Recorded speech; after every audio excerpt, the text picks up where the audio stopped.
시청자 여러분, 안녕하세요. 세상을 빛내는 당신입니다. 오늘은 최연수 센터장님 모셨습니다. 반갑습니다. 네, 반갑습니다. 네, 저희 프로그램 소개 먼저 드리겠습니다. 네. 세상을 빛내는 당신 말 그대로이고요.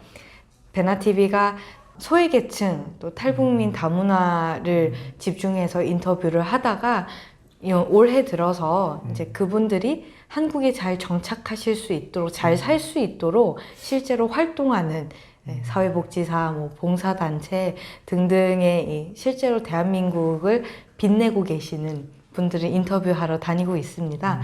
오늘 바쁘신 와중에 시간 내주셔서 다시 한번 감사드립니다. 예, 감사합니다. 네, 워낙 유명한 분이시긴 한데요. 아이고, 그렇습니다. 네, 제가 검색만 해도 엄청난 양의 그 기사와 언론 보도와 소개가 많이 되었었습니다만 그래도 저희 시청자분들께 본인 소개 한 번 더 부탁드리겠습니다. 예, 안녕하십니까. 저는 한빛청소년재단 상임이사 최연수입니다. 30년 전에 그 송파구 거여 마천 지역에서 길거리 상담소를 시작으로 해서 지금까지 학교 밖 청소년들과 함께 서로 배우고 나누고 성장하는 그 기간이었습니다. 감사합니다. 네. 거리의 아버지라는 별명으로 유명하십니다. 그것은 그때 당시에는 워낙 그 열악한 환경이었기 때문에 처음에는 이제 그 거여마천동에 판자촌이 있었고 또 그때 당시에는 이제 그 아이들 아버지가 주로 알코올 중독자들이 많았고 엄마들은 이제 그 못 견뎌서 집을 나갔고 그러다 보니까 이제 판자촌인데다가 아버지 알코올 중독이고 그러니까 애들이 집에서 이렇게 그 아버지랑 같이 있기가 힘든 거예요. 그래서 집을 안 들어가고 거여마천동 공원이나 거리에서 이제 방황하다가 날씨가 쌀쌀하고 그러면 이제 그때 이제 본드가스를 굉장히 흡입하는 그런 시절이어서 이 아이들을 어떻게 할까 하다가 한빛 길거리 상담소를 만들게 됐고 이제 그 전에는 상담소 하기 전에 제가 YMCA에서 이제 애들 또 가르치고 또 그 전에는 학원 강사를 좀 하다가 그때 YMCA에서 이제 봉사활동을 밤에 학원 못 다니는 아이들 모아서 이제 그 영어 수학을 가르치는 봉사를 하다가 판자촌에 있는 한 아이를 이제 목격하게 됐고 그 목격했던 것들이 엄마는 집을 나갔고 아버지는 이제 벽돌리를 쌓는데 지방에 일 갔고 그게 이제 하나의 아지트가 됐는데 그 아지트가 한 7, 8명 아이들이 선배, 후배,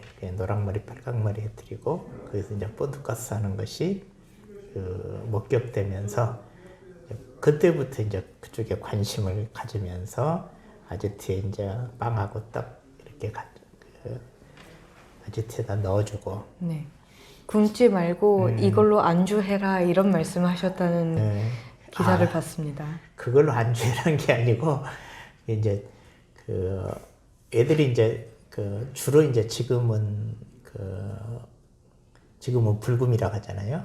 그때 당시에는 이제 불토였어요. 그쵸. 토요일 날 저녁 때 되면 이제 애들이 밤 늦게까지 새벽까지 집에 안 돌아가고 이제 뭐 소주나 맥주나 이제 사다가 어떤 산에서 이렇게 먹는 이런 것들이 있었는데 그 아지트를 이제 다니면서 떡집에서 나오는 그 떡이나 또 그다음에 이제 지역사회 교회 여전도에서 만들어주는 김밥, 주먹밥, 토스트 이런 것들을 받아가지고 이제 아지트 이렇게 밤에 찾아가면 보통 7, 8명씩 이렇게 모아서 술을 먹을 때 처음에 들어가면은 애들이 굉장히 담배 피고 있다가 캄캄한 밤에 들어가면은 처음에는 이제 도끼는 뜨고 이제 쳐다보는 거잖아요. 저 아저씨 뭐야? 경계하죠. 그러면 이렇게 봐서 술이 몇 병이나 있는지 어느 정도 먹었는지 그러고 보면 이제 애들이 하다 보면은 그게 뭐가 심하냐면은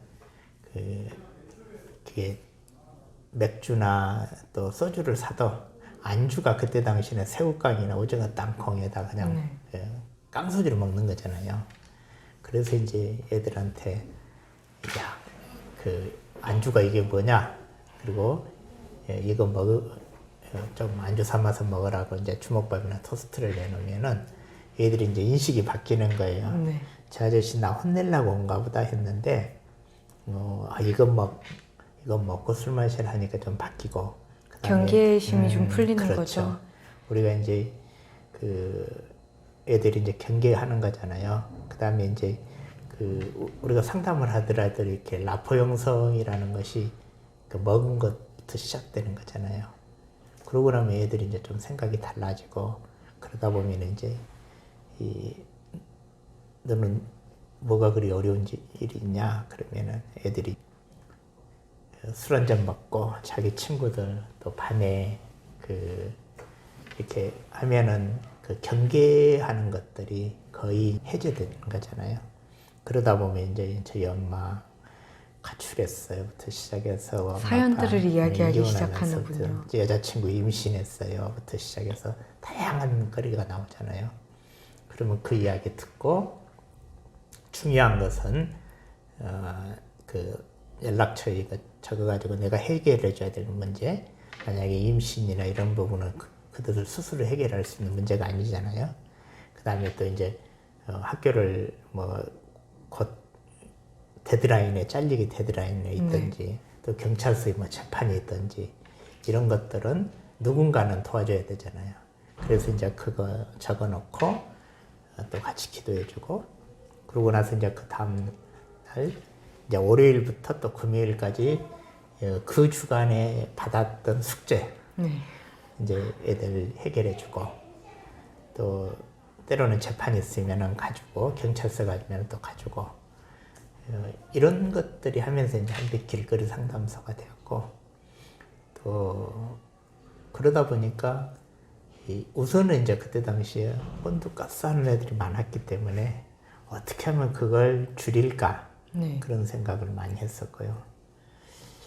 그래서 이제 초기에는 한 5평 된다는 공간에다가 전기 밥솥하고 쿠크하고 그랬더니 이제 장애인 거여동에 이제 장애인 큰 시설이 하나 있었는데 거기는 라면 같은 것이 그냥 조금 그 기간이 약간 지난 것들이 많이 들어와요. 근데 이제 장애우 시설이라 해서 라면만 먹일 수 있는 게 아니잖아요. 그래서 우리 청소년들은 조금 지나도 아무 관계 없는 거잖아요. 그러면 이제 거기서 막 박스로 이렇게 라면 지원도 해주고 해주면은 이제 마침 시장에서 쌀 주시는 분, 또 단무지 주시는 분, 또 이제 장애인 시설에서 라면 주시는 분 그러면 그런 거 갖다가 밥에서 라면 말아주고 단무지에다만 줘도 그때는 애들이 그냥 많이 몰렸어요. 그렇게 해서 이제 1998년도인 거죠. 한빛 길거리 상담소가 설립이 되고 그게 한빛 청소년 대안센터에서 지금 한빛 청소년 재단이 되기까지 정말 이 시간이 그렇게 흘렀습니다. 길거리 상담소는 그 전에 좀 했고요. 98년도가 이제 한빛 청소년 대안센터라고 이제 했고 법인이 2002년 1월 달에 만들어지고 이제 그렇게 했었죠. 이렇게 청소년 사역하신 지 지금 30년 정도가 되신 거죠. 처음에 사랑의 학교 제가 박영주 선생님 인터뷰도 하고 왔습니다만 이게 2001년도에 출발한 건가요? 공식적으로 되는 것은 이제 사랑의 야학이었어요. 야학이었는데 2001년도가 아니라 그 전부터 이제 조금씩 하다가 이제 그때는 어땠냐면은 강남 사랑학교의 청년들이 와서 야간에 이제 검정고시를 이제 도와주는 이게 이제 생기게 된 동기가 뭐였냐면은 애들이 이제 학교를 그만두고 나니까 처음에는 이제 한 30명을 복학을 시켰어요. 그래서 한 6개월 지나니까 애들이 한 5명, 6명 남고 나머지가 다 학교를 그만두는 거예요. 보니까 이제 애들은 도저히 학교에서 적응할 수 없는 것이고 왜냐면은 우리가 신학기 되면 학교에서는 규칙은 까다로워진 거잖아요. 근데 얘들은 엄마가 안 계시고 아버지 알코올 중독인 애들이 많다 보니까 그 시간에 일어나서 학교를 갈 수 없는 거야. 그래서 학교에서도 복학생 하면은 그때 당시에는 중 3학년들은 1년만 봐주면 된다고 생각하지만은 중 1, 2학년들은 어차피 애들 못 견디고 또 나간다라고 생각해요. 네. 그러다 보니까 애들이 6개월 이상 버티기가 쉽지 않는 거예요. 그래서 이제 그 아이들을 대상으로 야학 검정고 시간을 만든 거예요. 그것이 이제 사랑학교가 된 거예요. 현재는 굉장히 많은 활동을 하고 계시고 또 선생님께서 워낙 길게 이제 활동을 하시다 보니 위탁 운영하시는 곳도 지금은 여러 군데 생겼습니다. 예. 좀 소개를 할까 하는데요. 우선은 위탁형 대안학교, 세움학교, 네, 소개를 좀 해주시면 좋을 것 같습니다. 세움학교는 이제 우리 이제 사랑학교가 계속 하다 보니까 이제 학교에서 이제 사랑학교는 이미 학교를 벗어난 아이들이잖아요. 네. 근데 이제 학교에서 이제 잠자고 있는 애들, 일반 학교에서 학교에서 이제 적응이 안 된 아이들이 자기 친구들을 보니까 차라리 학교를 그만두고 나서 배달하면서 이제 사랑을 배움타가 이제 그때 당시 야학이었을 때 야학에서 검정고시 하고 그러니까 이 친구들 입장에서는 뭐냐면은 나 차라리 학교 그만두고 사랑학교로 올래. 근데 이제 부모 입장에서는 이 학교에서 잠자도 좋으니까 네. 졸업장만 받아라. 그걸 바라시죠. 이제 아이들은 저한테 와서 자기 엄마를 좀 설득해달라는 거고 또 엄마는 저한테 와서 아이를 설득하려는 거야. 엄마 입장에서는 부모님 입장에서는 고등학교 졸업장까지만 받게 해달라는 거고 아이들 입장에서는 이게 너무 고통스럽다. 그리고 학교에서 맨날 엎어져 잠만 자는데 차라리 그만두고 일하면서 여기 야학에서 검정고시 하는 게 낫겠다는 거였어요. 그러는 찰나에 이제 서울시 교육청에서 이탁형 학교가 있는데 교육청에서 이제 저희한테 한번 해보라 하는 찰나에 그러면은 아이도 좀 양보를 하고 부모도 양보를 하고 아이가 양보한다는 것은 학교는 본교는 안 가지만 여기 와서 준 학교처럼 하는 거기에 너도 좀 하고 네. 부모 입장에서도 좀 양보를 해서 애가 조금 좀 편리할 수 있도록 그렇게 한 것이 이제 이탁형 세움학교인데 세움학교는 뭐냐면은 처음에 사랑학교를 이름을 만들 때는 사랑학교의 청년들 플러스 이 아이들은 하나님의 전적인 사랑이 필요하다고 해서 사랑학교로 만들었고 세움학교라고 이름 질 때는 일반 학교에서 꿈을 잃어버리고 엎어져서 좌절하고 있는 아이들을 여기 와서 깨워서 다시 본교로 돌려보낸다는 것이 세움학교의 취지였죠. 그래서 학교에 좀 적응하기 어려운 청소년들에게 삶의 방향을 제시하는 역할을 한다고 홈페이지엔 그렇게 나와 있던데요. 이게 이제 처음에는 한 30년 가까이 되기 전까지는 모든 문제가 처음 시작할 때 길거리 상담소였을 때는 애들이 거리에 있는 아이들이 배고프지 않고 또 본드가스 하지 않고 어떻게 하면 이 아이들이 조금 더 안전지대에 할 것인가 해서 길거리 상담소에서 우선 먹이고 이야기 들어주고 그렇게 하다가 이제 어느 순간에 되니까 학교를 중퇴한 아이들한테 뭘 해줄까 하니까 검정고시 최소한 그때 당시에는 짱기 배달을 하더라도 고졸 검정고시까지는 해줘야 애들이 다음 발판을 갈 수 있다. 우리 사회 그러잖아요. 최소한 이력서를 낸다는 것은 고졸 학력은 돼야 애들이 이력서 쓰지 중졸 돼갖고 이력서 쓰라면 애들이 잘 안 내거든요. 그래서 이제 검정고시 하다가 이제 초기에는 길거리 상담소에서 고졸 만난 애들 고졸 검정고시 해가지고 또 주거가 없는 아이들은 센터 주변에다 방을 얻어서 낮에 일하고 밤에 야학하고 이제 그 패턴만 갔었어요. 그러다 이제 어느 순간에 되다 보니까 이제 다음 단계가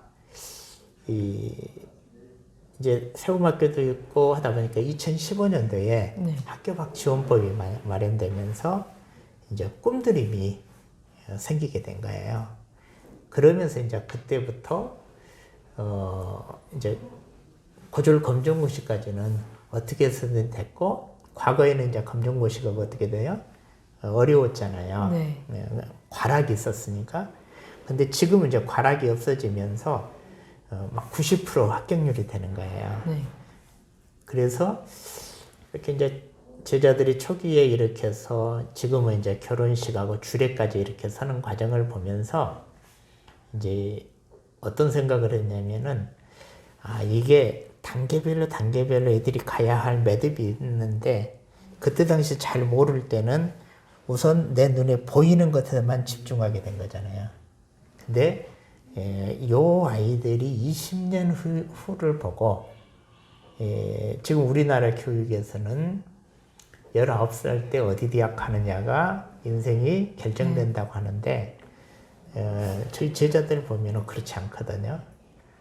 중학교 때 중퇴하고 소년을 왔다 갔어도 20살 안에 고졸만 해서 한 25살에서 자기가 원하는 한 10년만 미친 듯이 하면은 몸을 쓰는 기술을 매개로 한 거 해도 충분히 역전할 수 있는 기반이 있는 거니까, 그렇다면은 이 아이의 강점에 맞춰서 지금 어떤 모습일지라도 20년 후에 아이들이 뭘 갈 것인가, 그런 방향에 따라서 설계해주면은 그것이 아이들한테 도움이 되더라. 그래서 이제 자기주도적인 꿈 설계, 그것이 이제 우리 핵심이죠. 진로뿐만 아니라 내 인생을 이렇게 그렇죠. 스스로 설계할 수 있도록 돕는 일을 하고 계시군요. 이 이야기도 꼭 해야 될 것 같은데요. 길거리 상담소에서 사랑의 학교, 학교를 이제 그만두고 학교를 벗어난 청소년들을 도우시다가 거기서 더 발전해서 이제 학교를 아직 벗어나지 않은 이 적응하기 어려워하는 청소년들을 돕고 계시고, 한빛 마을 청소년 공동 생활 가정도 지금 운영을 하고 계십니다. 이제 초기에는 갑자기 아이들이 공중에 떠버린 아이들이 많은 거예요. 집에는 도저히 들어갈 수 없는 상황들. 그래서 이제 초기에 사랑학교 야학하고 또 길거리 상담소 할 때 도저히 집에 들어갈 수 없는 아이들한테는 센터 부근에다가 이렇게 방을 얻어줬었어요. 근데 이제 그게 이제 문제가 된 게 뭐냐면은, 선생님이랑 같이 상주하지 않으면은 형제나 자매나 한 가족을 일구는 방을 얻어줬을 때는 좀 괜찮은데, 그냥 한 명이든지 급하다고 해놓으면은 저녁에 이제 제가 한 12시 가까이에서 퇴근하고 나면은 애들이 이제 새벽에 그 시간 동안에 관리가 없다 보니까 아침에 일어나 보면은 거기가 분명히 혼자 잤는데, 그 다음날 보면 아침에 보면은 막 그 신발이 막 벗게 되고, 또 어떤 애들은 여학생들 데려와서 잠도 자버리고, 그런 상황들이 많으면서 이것에 대한 근본적인 이제 문제의식을 갖게 된 거죠. 이렇게 하는 것이 정말 바람직한가?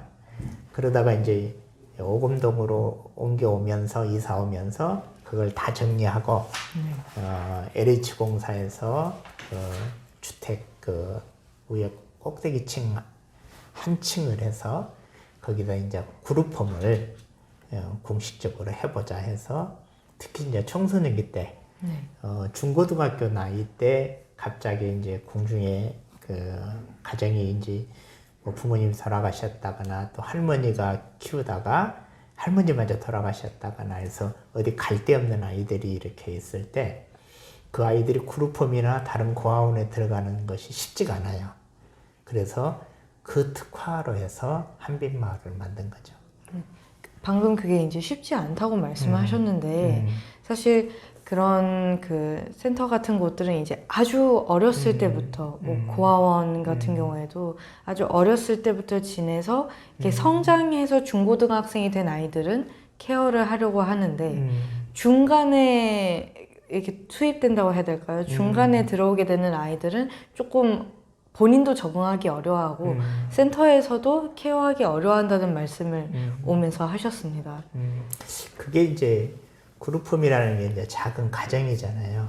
가정은 모빌과 같은 거기 때문에 어떤 기존의 질서에서 갑자기 뭔가 하나 훅 들어오면은 그 전체적인 영향을 받는데 단순히 학교에 전학생이 온 거랑은 그 개념하고는 다르다는 거죠. 느낌인 거죠. 또 다르고 또 이제 이 아이들의 특징이 이게 청소년기 때 그룹홈에 올 상황이면은 그 전에 이미 가정에 결손이 있었거나 누적된 일어났던 것들이 있었어요. 그렇기 때문에 그 아이가 갖고 있는 내면의 아픔이나 또 내면의 여러 가지 또 문제를 갖고 있거든요. 그렇기 때문에 그 아이들을 중간에 받는 것을 다 꺼려해요. 그래서 이런 어떤 특화되어 있는 그래서 저희는 이제 그 아이들만이 모여서 20살까지 할 수 있는 청소년 그룹홈을 만든 거죠. 한빛 마을, 이 마을이라는 어감이 참 좋은데요. 이 마을은 지금 주요 뭐 운영 방식이라고 해야 될까요? 어떻게 운영이 되고 있습니까? 한빛마을은 지금 이제 그 청소년 그룹 특화를 해서 이제 시설장님하고 선생님 세 분이 아이들하고 같이 생활하면서 또 이제 마을의 다양한 것들을 이용하면서 마을 안에서 같이 성장하자. 그래서 일반적으로 이제 아이들 어떤 꿈 설계 그걸 하고 또 고등학교까지는 보내고 본인이 공부에 은사가 있는 애들은 이제 대학도 갈 수 있게 하고 이렇게 다양하게 맞춤형으로 가는 거죠. 지금은 마을에 몇 명 정도가 있을까요? 지금 현재 5명이 있고요. 네. 늘었다 줄었다 하나요? 그렇죠. 그래서 이제 한 명은 이제 장애가 있어가지고 이제 20살이 되니까 그 애 같은 경우는 이제 그게 성인 그룹홈으로 네. 이번에 지금 적응 과정 그렇게 갔고 또 이번에 이제 한 2녀석이 더 들어와서 그 녀석까지 하면 6명이 이렇게 가고 나면 이제 5명이죠. 가장 중요한 키워드는 자립이겠네요. 그렇죠. 이제 학교 밖도 마찬가지고 그룹업도 마찬가지고 이 과거에는 이제 우리 교육 패러다임이 어디 대학을 가느냐가 인생이 결정된다고 했는데 저는 그렇게 보지 않아요. 이제는 20살 이후에 자기 어떤 강점을 가지고 충분히 20살 이후에만 해도 좀 다양하게 우리는 지금 이제 중고등학교 때 중1 때 자유학기제나 자유학년제 해갖고 하지만은 저는 그건 너무 빠르고 또 그것은 거의 부모들이 갖고 있는 것은 중1 때는 부모들이 못 내려놓거든요. 그렇기 때문에 그때 뭐 진로 탐색이나 이런 것들이 쉽지가 않아요. 그래서 저는 이제 한 20살 후기 청소년 한 19에서 한 25살 이때까지 청소년 기본법이 9세부터 24세까지잖아요. 그래서 후기 청소년 때 막바로 저는 대학을 30%만 졸업과 동시에 가고 나머지들은 조금 시간을 갖고 알바도 해보고 창업도 해보고 군대도 가보고 해외여행도 가보고 그래서 진짜 내가 하고 싶은 거 찾았을 때 대학도 가고 이런 것들이 있었으면 좋겠다. 굉장히 정말 그렇게 됐으면 좋겠는 이상적인 어떤 교육 시스템인 것 같은데요. 지금 이제 청소년들을 계속 불러 모으는 사랑의 학교도 그렇고 세움학교, 한빛마을 모두 아이들을 이렇게 모으는 그런 어떤 공동체에 대해서 이야기를 했는데 또 센터장님께서 유명하신 게 캠핑카입니다. 캠핑카. 직접 아이들을 찾아가기 시작하셨습니다. 원래는 이제 제가 초창기 때 자전거 타고 다니면서 아지트 길거리 상담소를 했는데 제가 한 10년이 넘었네요. 그때 갑자기 이제 여러 가지 그 사건 사고들이 있으면서 얘들이 이제 연예인 그 자살할 때 오방 자살하면서 애들이 몇 명 자살됐고 그 장례 치르고 어떻게 하면서 이제 제가 심하게 안면마비가 왔어요. 그때 이제 의사가 이제 더 이상 찬바람 쐬는 일을 하지 마라. 여기서 더 하면 큰일 난다. 네. 그러면서 이제 야간 길거리 상담소를 할 수 있는 것은 이제 내려놔야 되는 상황이 온 거예요. 근데 다른 젊은 친구들한테 나처럼 자전거 타고 다니면서 토요일 날 하나 갖고는 될 문제가 아닌 거예요. 그러는 찰나에 이제 우리 사랑학교가 검정고시 끝났을 때 한번 그 애들이 선생님 어디 가요? 그래. 어디 갈까? 산과 들로 바다라는 거예요. 네. 산과 들로 바다를 생각했는데 그때 마침 신문에 캠핑카 이게 이제 전단지가 들어온 거예요. 아, 이거 빌려서 한번 가보자 한 것이 이제 산과 들고 바다였는데 갔다 오고 나서 이제 그때 마침 토요일이 됐어요. 그래서 피곤해서 이제 안 가려고 야간 상담을 좀 쉬려고 했는데 애들이 그러는 거예요. 선생님 어디에요? 오늘 메뉴 뭐예요? 그러는 거야. 그래서 캠핑카 한 대를 반납 안 하고 거여공원을 앞으로 와 그랬어요. 근데 캠핑카 갖고 나왔는데 애들이 이제 난리 난 거예요. 아, 그때부터 이 캠핑카를 해서 젊은 친구한테 맡겨주면은 잘할 수 있겠다 생각이 든 거예요. 자전거와 캠핑카는 완전히 다르죠. 그래가지고 이제 그 캠핑카를 위해서 제안서도 구해다 내고, 근데 이제 경비가 그때 만만치 않으니까 다 카트당한 거예요. 그래서 한 번은 이제 현대자동차에다가 유레카 이동상담소 해갖고 이제 캠핑카 상담소를 냈는데 의도는 굉장히 좋은데 돈은 2,500개, 그때 당시 한 3,500 최대한 지원해주면 3,500밖에 지원이 안 된다는 거예요. 그래서 어떻게 할 거냐 해서 3,500 주면 나머지 제가 한 2천만 원 정도는 모금을 하겠습니다 해서 모금을 해갖고 저거 만들었고, 그렇게 이제 잘 운영하다가 이게 또 이제 그 위기가 한 번 왔어요. 네. 한 2년 넘게 코로나가 왔잖아요. 네. 코로나 오다 보니까 캠핑카를 운영 못하게 하는 거예요. 이제 거기 안에서 코로나가 발생하면 큰일이다 해가지고. 그러다가 요즘에는 지금 캠핑카는 이 코로나 속에서는 지금 올해부터 우리 사랑학교나 세움학교나 법인에서 그 캠핑이나 또 중요한 것 그렇게 쓰고, 올해는 그래도 과거처럼 캠핑카에 많이 목을 매거나, 옛날에는 애들이 그 코로나 이전에는 막 밤에 밤늦게 돌아다니는 애들이 엄청 많았거든요. 네. 근데 코로나 이후에 밤늦게 돌아다니는 그 아이들 숫자가 자체가 줄었군요. 줄었어요. 네. 그래서 이제 캠핑카를 조금 변환시켜야 되겠다. 그래서 거기서 낮에 상담도 하고 각 기관별로 우리 법인은 산하에 데리고 이제 본래 했던 캠핑으로 좀 돌려야 되겠다. 네. 올해는 좀 그렇게 생각하고 있습니다. 이 캠핑카 운행을 그러면은 처음 시작하신 게 몇 년도이신 거예요? 캠핑카 이동상담소가 2015년도에 했죠. 2015년도. 네. 아, 그럼 그것도 벌써 지금 네. 몇 년이에요? 7년? 와, 네, 엄청 오래되었는데 현대자동차에서 공모사업 재정 지원을 받고 그 과정도 물론 쉽지 않으셨겠지만 예. 이거를 지원을 받아서 운영하는 과정도 쉽지 않았을 것 같습니다. 일단 상담 선생님들은 어떻게 충원이 되었나요? 처음에는 이제 캠핑카 이동상담 봉사자 모집 해놓으니까 뭔가 있어 보이잖아요. 네. 그때 이제 많이 왔었고, 또 직원들이 또 일주일에 한 번씩 돌아가면서 이렇게 했고, 그러다가 이제 그 아름다운 재단에서 기금을 받아가지고 한 명을 했었고요. 그러다가 이제 그 이후에 이제 송파구청에서 구사업으로 하자고 해서 작년까지 했어요. 근데 이제 2년 동안 코로나 때문에 여러 가지 이렇게 활동이 좀 제한이 많았죠. 하다 보니까 구의회에서나 이런 데는 이제 그 상황은 인지 못하고 이게 그 코로나 속에서 캠핑카가 되냐?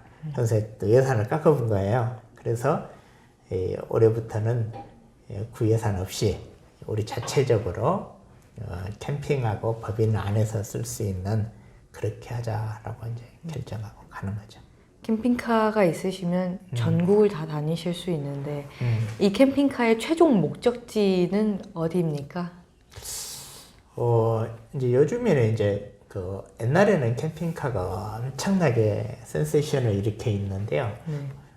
요즘에 이제 캠핑카가 하도 이제 많아졌잖아요. 이제는 이것이 이제 낮에 캠핑카 통해서 저는 상담도 하고 또 캠핑카 안에서 방송 같은 것도 괜찮을 것 같아요. 또 그런 것도 했으면 좋겠고 또 이제 본래의 목적인 도시 안에 있는 아이들이 소그룹으로 캠핑을 가는 또 그런 것들이 예전에 캠핑카가 조금 그 도시 안에 있는 그 정서적으로 여러 가지 어려움이 있는 소그룹 캠핑으로 전환시키는 것도 캠핑 가서 같이 뭘 고서 먹고 깊은 대화 나누고 또 이런 걸로 전환해도 괜찮지 않냐 그런 생각. 또 캠프파이어 앞에서의 그러니까, 진솔한 대화가 나올 수 있으니까요. 앞으로는 좀 이제 아이들의 진짜 캠핑을 위한 캠핑카로 운영을 한다고 말씀을 해주셨고요. 지금 이곳 센터장님의 회의실인데 이 건물도 조금 설명을 해주시면 좋을 것 같습니다. 1, 2, 3층까지 투어를 했는데요.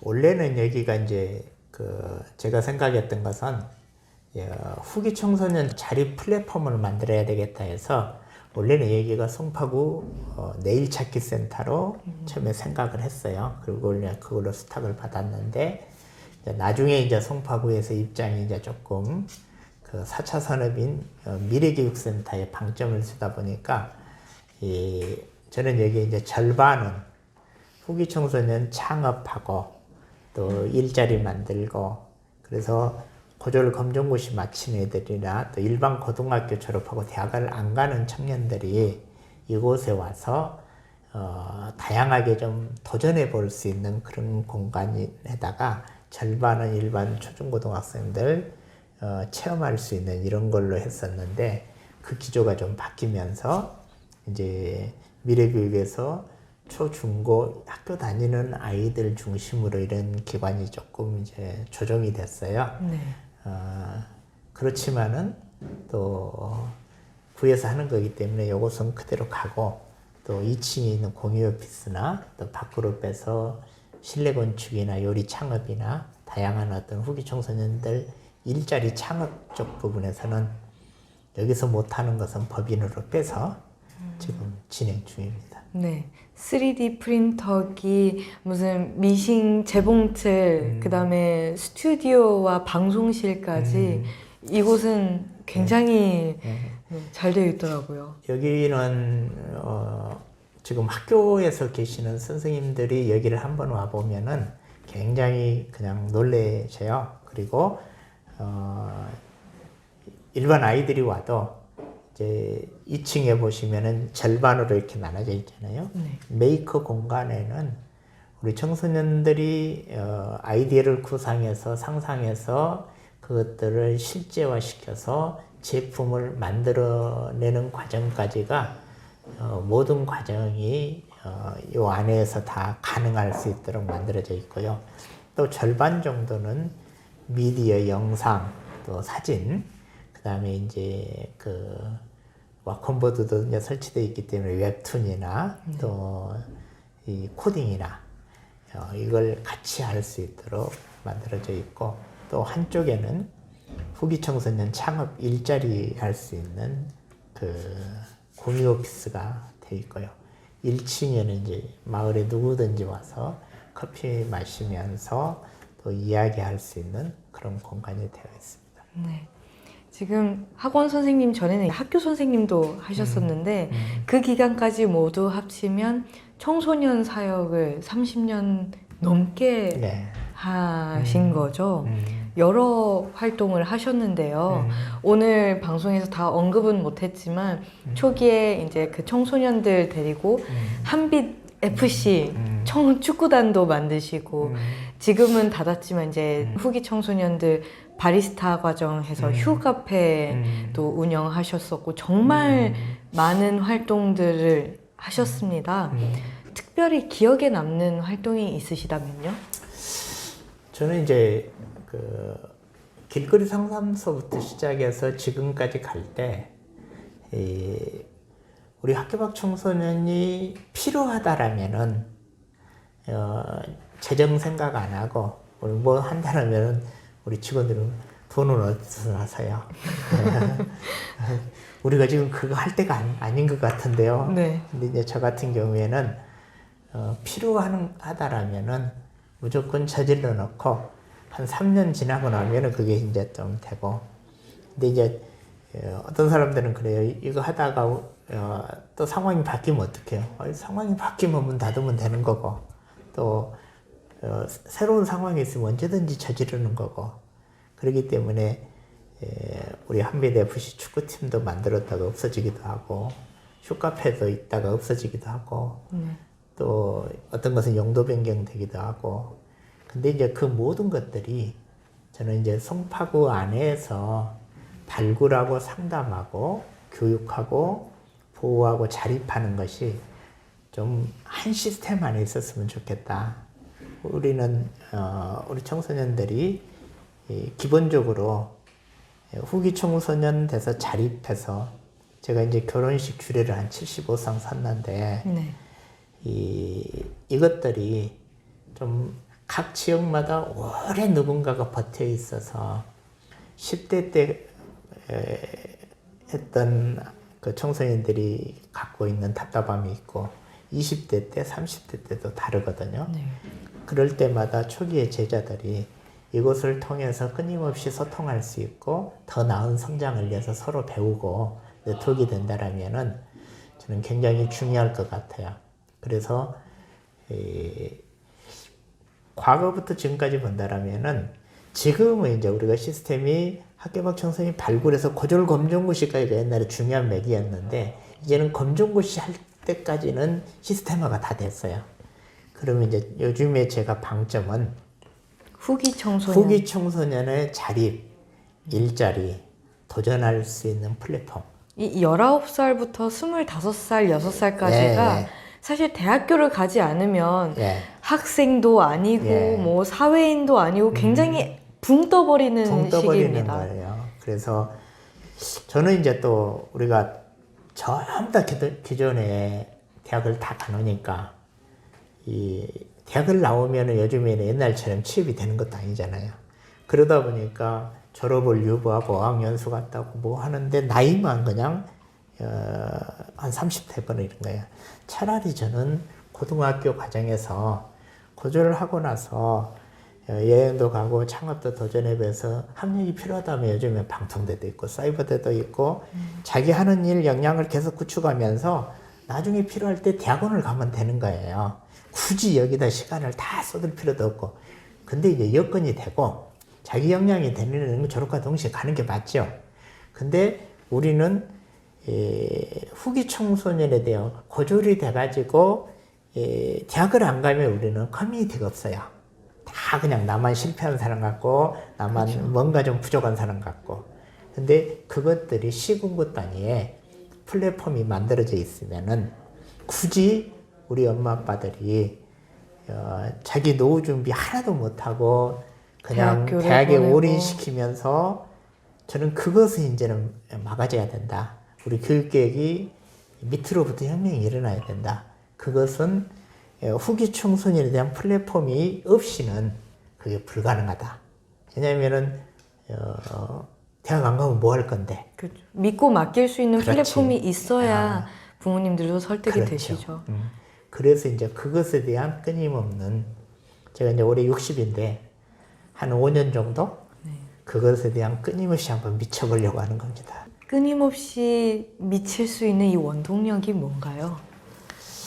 저는 이제 제가 30의 예수님을 만났어요. 네. 그전에는 이제 운동권에서 맨날 으쌰으쌰 데모만 하고 살다가 세계관이 좀 바뀐 거죠. 그래서 길이 이제 우리는 누구나 아스팔트를 가는 걸 좋아하잖아요. 근데 이제 제가 32 예수님 만나고부터는 제가 하나의 이제 새로운 것들이 뭐냐면은 길나지 않는 곳에 길을 내다 가자. 이제 과거에는 이제 학교 밖이 완전히 길이 막혀 있는 길이었는데 2015년 학교 밖 지원법이 만들면서 학교 밖 청소년의 인식이나 또한 시스템이나 지원이 그래도 많이 나아졌어요. 근데 이제 지금 와서 보니까 후기 청소년들 아직도 사각지대가 사각지역에 있군요. 있는 검정고시를 90% 이상 합격했는데 준비 없이 고졸이 됐는데 니들은 청년이라는 이유로 오히려 더 막막해지는, 또 우리 사회가 전부 고졸과 동시에 다 대학을 가야 되는지, 네. 그것이 진짜 우리 국가에 맞는 건지, 거기에 대한 지금 이제 또 해결해야 할 숙제가 있어서 남은 시간은 이제 그쪽으로, 그래서 지역사회 기업하고 연결해서 창업 일자리, 그래서 요리나 또 실내 건축이나 또 미디어 영상이나 또 디지털 기반으로 하는 일자리, 또 다양하게 지금 연계하면서 청년 일자리 플랫폼을 지금 만들어가는 과정입니다. 인터뷰 중에 12시에 퇴근해서라는 말씀을 하셨는데요. 뭐 제 아버지가 떠올라서 여쭤보는 건 아니고 밖에서 이렇게 미쳐서 활동하시는 분들이 가족에게는 죄인이 되더라고요. 가족들의 반대는 없었는지 아니면 지금은 지지를 해주시는지. 요즘에는 12시에 퇴근 안 합니다. 그래도 이제 네. 건강 챙기셔야죠. 많이 이제 그 시스템이 좋아져서 초기 한 20년 가까이는 20년이나요? 20년 가까이는 진짜 그 미친 듯이 살았고요. 네. 이제 요즘에는 이제 그 직원들이 하는 역할들이 있어서 좀 그런 부분은 많이 이제 개선이 됐고요. 네. 초기에는 그 가족들이 무척 반대가 심했죠. 우선 아내분께서 얘만큼 올 수 있는 것은 이제 아내 도움이 컸고요. 그리고 이제 가만히 생각해 보면은 이 일들이 내 힘으로 왔냐? 학교 밖 청소년 일을 하면서 30년 가까이 안 망하고 버틴다는 것은 저는 인복이 많은 사람이다. 고비고비마다 많은 사람들이 보이지 않게 도와주는 사람들이 많이 있어서 여기까지 온 거지 내 힘으로 온 것은 아니다. 그리고 또 가족도 마찬가지고 우리 자녀들도 마찬가지고, 그렇지만 지나놓고 보니까 제가 만약에 학교 교사로 계속 있었다면은 조금 경제적으로는 좀 편했을지 몰라도 지금처럼 왕성하게 일하지는 못했을 것이다. 보람을 가장 느끼실 때는 언제이신가요? 이제 그 사고 치던 애들이 여차여차해서 성장해서 또 자기 나름대로 그게 일터를 만들고 또 거기에서 이제 결혼하면서 선생님 줄여서 주십시오 했을 때, 네. 그 줄였을 때가 또 보람이 있죠. 그 10대였던 청소년들이 청년들이 되고 부부가 되고 가정을 이루는 그 모습들이 네. 정말 감동일 것 같습니다. 여기까지 이렇게 시스템을 만들고 그러기까지의 정말 어려움이 많으셨던 걸로 아는데, 뭐 인터뷰 중간에 말씀하셨던 것처럼 이제 안면마비를 2011년에 겪으셨고 아직 회복 중이신 거죠. 네. 네. 그리고 지금 이곳은 이렇게 번듯하지만 저쪽 사랑의 학교는 한빛 청소년 재단은 6번째 이사를 하셨다고 들었습니다. 이 어려움들이 올 때 어떻게 극복해 나가셨는지. 이게 이제 항상 어려움이 있을 때 초심으로 돌아가는 거죠. 이게 처음 시작할 때 아무것도 없이 5평에서 시작하는 거잖아요. 어려움이 있다? 그러면은 이제 이 뜻이 뭘까? 누가복음 15장에서 나는 비전을 받았기 때문에 이게 하나님이 기뻐하는 일이라고 생각하면은 반드시 될 거라는 믿음이 있고요. 그러다 보니까 뭔가 어려움이 있을 때 점검하는 것이 혹시 기뻐하지는 않는 일이 뭘까? 그리고 어려움이 있을 때 다시 시작하지. 여기서 딛고 더 올려보는 것보다 그래 그럼 다시 시작하면 되지. 그렇게 내려놓고 시작하면은 또 어떤 어려움도 또 다시 우리가 공간을 쫓겨날 때마다 더 넓은 데로 더 좋은 곳으로 됐거든 결과적으로는. 네. 그래서 위기는 항상 그 기회가 동반된 양면이다. 그래서 어떤 위기가 올 때 그 순간에는 내 힘으로 해결하려고 막 하지만은 또 한편으로는 어떤 기회가 이 안에 지금 또 동반되어 있을까. 위기는 반드시 또 기회가 기대되는 그런 것들이 한 30년 동안 경험되면서 누적되면서 네. 위기를 극복할 수 있는 길이 되는 것 같아요. 앞으로의 5년은 후기 청소년들을 위한 일에 미쳐보자라고 예, 목표를 세우셨다고 하셨는데요. 구체적으로 좀 어떤 일들을 기획하고 계실까요? 지금 이제 그 2층에 이제 공유 오피스가 있고요. 또 그래서 좀 고졸되고 나 있는 이 청년들이 좀 플랫폼이 있어서 거기에서 다양하게 좀 도전할 수 있는 어떤 장을 만들었으면 좋겠고요. 네. 그래서 그애들이 창업도 해보고 일자리도 연결하고 돈 모아서 해외도 나가보고 그래서 이 수많은 직종들이 있잖아요. 꼭 굳이 대학을 안 가도 우리나라는 지금 대학 안 가면 뭐 할 건지 이런 게 있는데 대학을 가더라도 저는 경제적 여건이 안 되면 사이버로 하면서 자기 일을 계속 하면서 그 돈 모아서 나중에 진짜 대학원에서 할 수도 있는 거잖아요. 그렇죠. 그래서 좀 그런 어떤 우리가 지금 초등학교 때부터 이 부모들은 이 상위 몇 프로 안을 꿈꾸면서 얘들을 다 망가져 놓잖아요. 그게 지금 우리나라 입시가 정말 실력 있는 사람을 만드는 거야. 나는 아니라고 보거든요. 맞습니다. 그래서 이 틀을 바꾸려면은 기존의 교육제도 틀 가지고 못 바꾼다. 대학 입시 갖고는 죽어도 깨어나도 못 바꾼다. 대학을 안 가도 지역사회 속에서 뭔가 더 나은 대안이 있다라면 부모들이 그렇게 목매지는 않을 것이다. 그런 생각을 하는 거죠. 알겠습니다. 앞으로의 또 5년 후, 10년 후가 또 기대가 되는데요. 사실 최근에 저희 베나TV에서 이 방황하는 청소년들에 대한 관심도가 굉장히 높았었습니다. 굉장히 많은 댓글들에서 청소년 관련 일을 하시는 분들을 인터뷰해달라는 요청이 많았었고요.